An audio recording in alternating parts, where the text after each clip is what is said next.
Hey guys, so today I am going to be showing you how I make my satin sleeping bonnet. I started making my own bonnets because when I went to the beauty supply store, this is the only thing they had. They come in different styles, but the fabric is still the same. So that is when I started making my own, and I make them like this.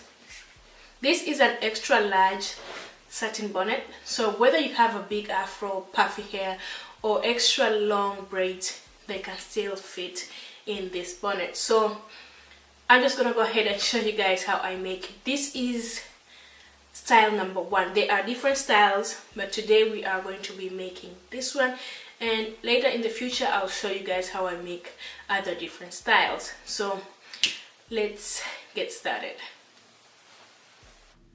So you want to start by taking a piece of wrapping paper, whatever you have in the house, or you can go to the Dollar Tree, dollar store and get some. What I'm going to do is I am going to fold it in half. Then I am going to take my scissors and I am going to cut it.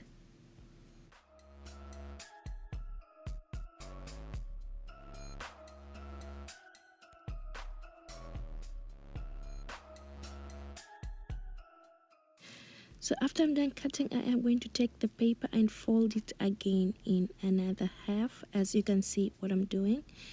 And once I'm done, I'm going to take my long ruler and a Sharpie, or you can use a marker, and you're going to measure 14 inches on that side and put a tiny dot, and 14 inches on the other side and put a dot. So after that, I am going to take a piece of string. So I do not know what this process is called, but just watch and look at what I am doing. I'm just wrapping it on my marker. Then I am putting the marker on the dot that I put, and I am putting my thumb on the fold.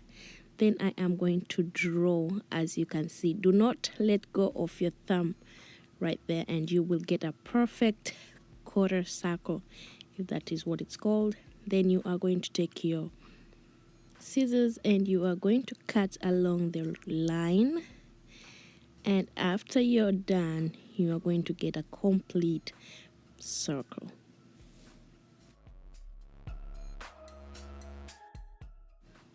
This is an option if you don't have wrapping paper. Take 4 regular papers and glue them using tape. Then when you're done, you're going to have that big piece, and you're going to take your ruler again and do the same steps. You're going to mark 14 inches on that side and 14 inches on the other side. Then you're going to take your piece of string and repeat the process as I did earlier.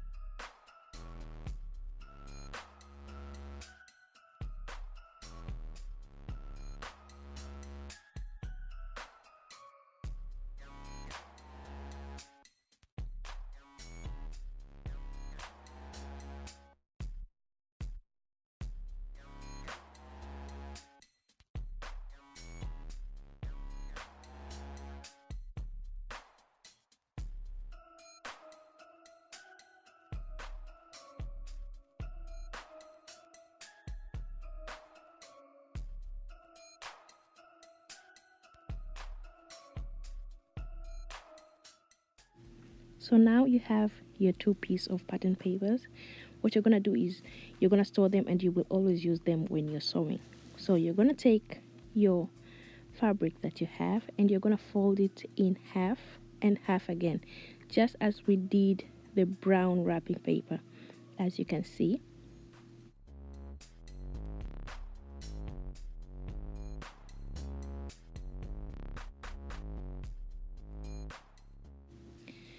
Once you are done, you're going to take your pattern paper and you are going to put it on your satin fabric so you can trace and cut it. So I am going to use those tiny things. I used them earlier. They're called washers, and they put a weight on your paper so you can correctly cut your fabric. So I believe we all know how to cut fabric. So lucky for me, I already had this gray satin cut already. So this is what I'm going to show you. I cut two pieces because I am making a reversible satin, like you can wear it on both sides. So what I'm going to do there is I am going to take pins. I'll show you in a bit. I am going to take the yellow pins and I am going to pin around the whole thing. Just keep pinning around the whole thing.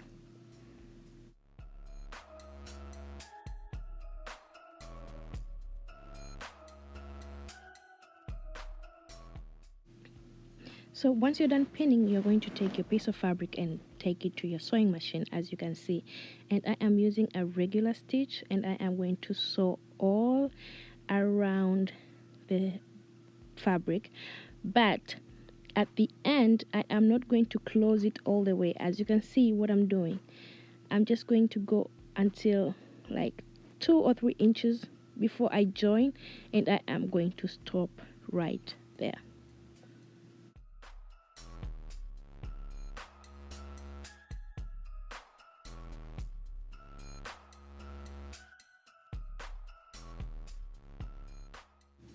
So the reason I didn't sew all around is because I wanted to turn this the other inside out. So as you can see, that space that I left, I am going to use that to turn it inside out.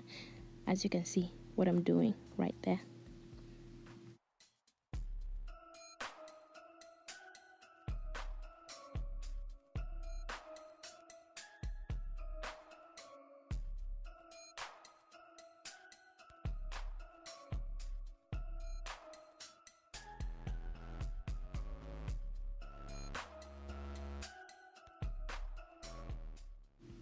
So once you are done, you are going to take whatever you use to iron and you're going to put it on your table, or if you have an ironing board, that's even better. What you are going to do is you're going to iron your piece of bonnet, the one that you just did, your piece of fabric. I don't even know what to call it, but you're just going to iron, and I hope you all can see what I am doing. You want to stretch and pull out everything and iron.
Once you are done ironing, what you're going to do is you're going to go back to your sewing machine and you are going to sew on top of your piece that you just did. I am using my sewing measurements right there to kind of direct me. I did 1 point something inches, so that is what I am going to be sewing. It depends on what type of elastic you're going to use.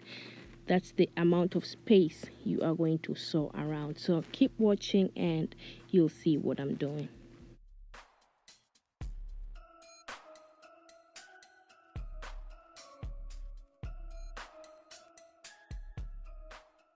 Remember earlier when we were sewing, I left that part, but on this second time, you are going to close it all the way. You are not going to leave any space. Just close it all the way.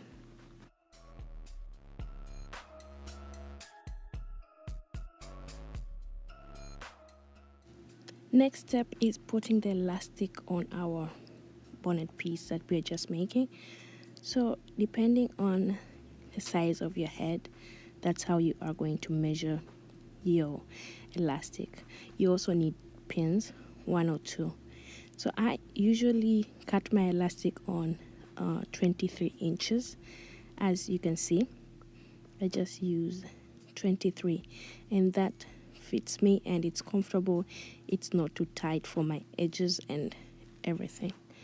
So once I am done, I am going to take, remember that piece that we left earlier when we were sewing the first time, that space that we didn't sew all together right there. This is where everything comes in. What you're going to do is you're going to pin your first piece of pin and elastic. I do that because I do not want, when I'm pulling my elastic, so it can go all over. I don't know if I'm being clear, but that's just how I do it. So I do take my second pin and I am going to put it inside that tiny space. You remember those inches that we were sewing? So this is where we put our elastic. So just keep pulling and pulling and pulling until the end.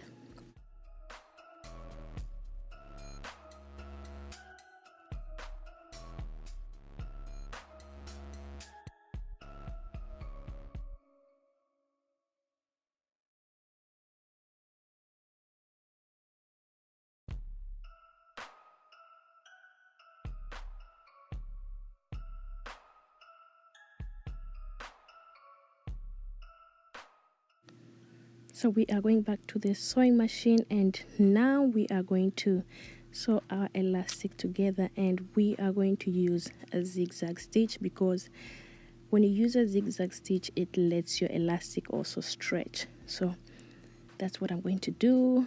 That is probably almost the last step.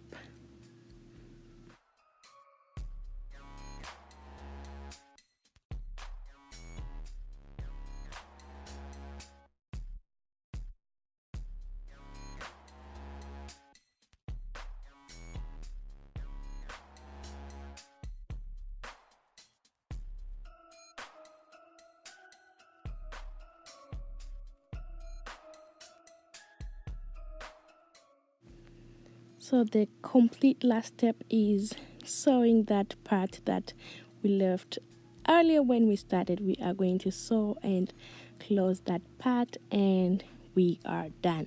Our bonnet is completely done after here, and it can be worn either sides because it's a reversible bonnet. Thank you guys for watching, and I'll see you guys in another video. Bye.